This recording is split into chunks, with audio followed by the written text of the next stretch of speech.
একের পর এক লাশ পাওয়া যাচ্ছে বারাইপুরে, ওই ওই পুকুর থেকে লাশ পাওয়া যাচ্ছে। গতকাল রাত্রে 17 বছরের এক ছেলেকে খুন করে দেওয়া হচ্ছে। বিষয়টা কোন দিকে ঘোরাবে? একটা ভয় পাচ্ছিলাম যে এই ইস্যুটাকে ঘুরিয়ে দেওয়ার জন্য আরও কিছু ভয়ঙ্কর ঘটনা ঘটানো হবে।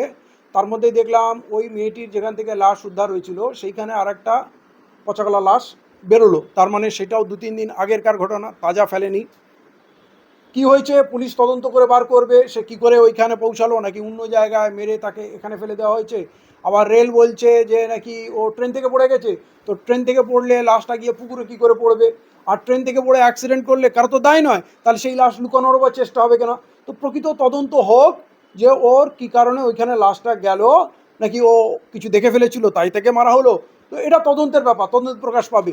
কিন্তু কালকে রাত্রে যেটা হঠাৎ বারাইপুর হসপিটালের কাছে যেটা শুনলাম, একটি 17 বছরের যুবককে নির্মমভাবে হত্যা করা হয়েছে গলার সাক্ষী কেটে, এইটা আমার ভয় আতঙ্ক আরও বাড়িয়ে দিল।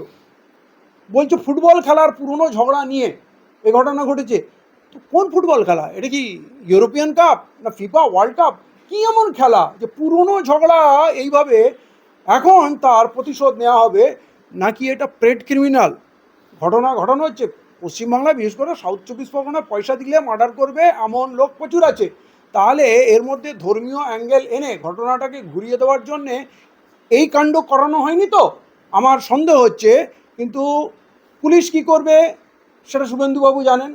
পুলিশ এখন পর্যন্ত যা কাজ করেছে, এই পীড়িতা মেয়ের ঘটনাতেও যে দায়িত্বজ্ঞানহীন কাজ করেছে, তদন্ত করেনি, লাশ উদ্ধারের চেষ্টা হয়নি, অপরাধীকে ধরার চেষ্টা হয়নি, বরঞ্চ অপরাধীকে ছেড়ে দেওয়ার ঘটনা হয়েছে।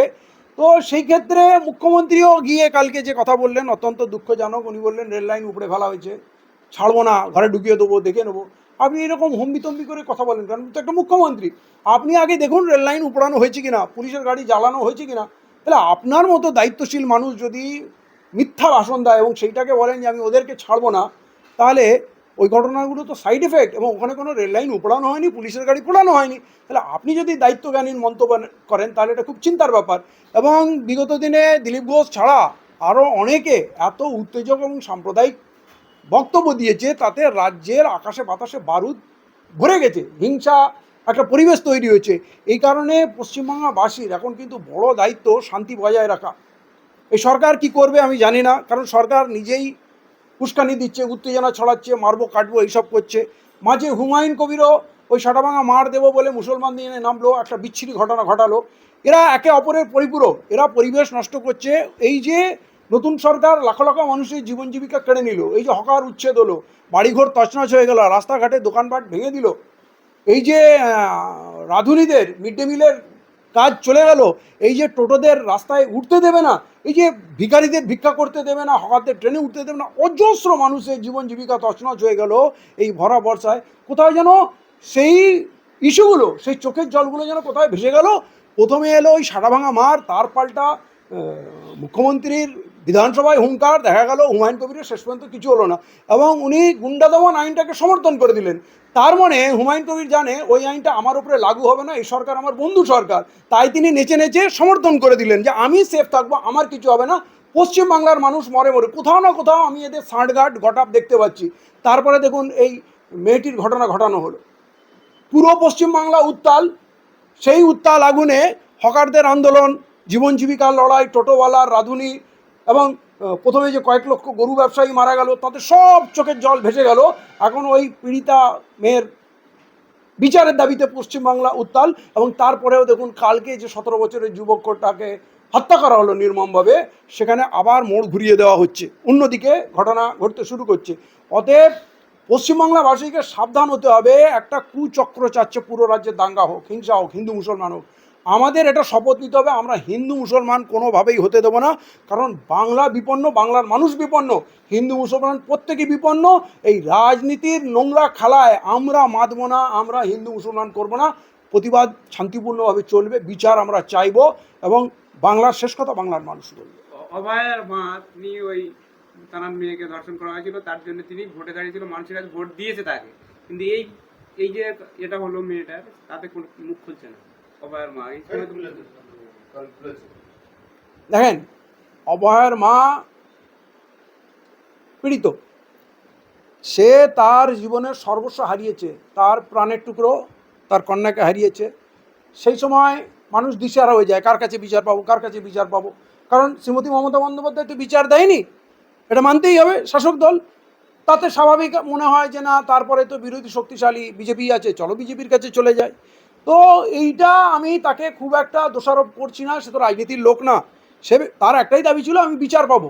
এবং বর্তমান মুখ্যমন্ত্রী বলেছিলেন 1 সপ্তাহে বিচার দেবো, আমাকে আপনারা ক্ষমতায় আনুন।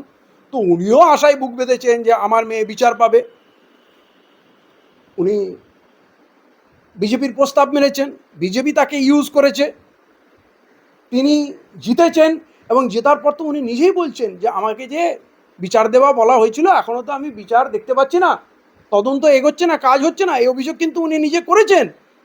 উনি কিন্তু এই সরকারের সমালোচনা করতে ছাড়ছেন না, হয়তো ভাষাটা মৃদু, কিন্তু যেহেতু ওনার বিচার পাওয়ার একটা আশা আছে, উনি ভাবছেন যদি এই বারুইপুরের মেয়েটা নিয়ে আমি যদি বেশি বাড়াবাড়ি করি, বেশি কথা বলি, তাহলে বর্তমান সরকার হয়তো রেগে যাবে, আমি আমার মেয়ের বিচারটা পাবো না। তার দৃষ্টিভঙ্গিটা বুঝতে হবে, সে কোথায় যায়। দেখুন, সারা দুনিয়ার মেয়ের থেকে নিজের মেয়ে তো বেশি প্রিয়। তার আকাঙ্ক্ষা এখনও হয়তো শুভেন্দু অধিকারী বা বিজেপি সরকার তার মেয়ের বিচার দেবে, অতএব সেই আশায় সে দিন গুনছে। কিন্তু এই ক্ষেত্রেও সে বলেছে মানুষের নীতি নৈতিকতা হারিয়ে গেছে, বিবেক বোধ হারিয়ে গেছে, এটা খুব দুঃখজনক ঘটনা এবং এদের কঠোর শাস্তি হওয়া উচিত। হয়তো উনি দাবি করতে পারেননি কঠোর শাস্তি দিতে হবে, তাহলে তো সরকারের উপরে কথা হয়ে গেল, তাই নৈতিকভাবে উনি বলেছেন এদের কঠোর শাস্তি দেওয়া উচিত। তো আমরা ওনাকে মার্জনার দৃষ্টিতে দেখব, ওনার কথার ভুল ত্রুটি ধরবো না।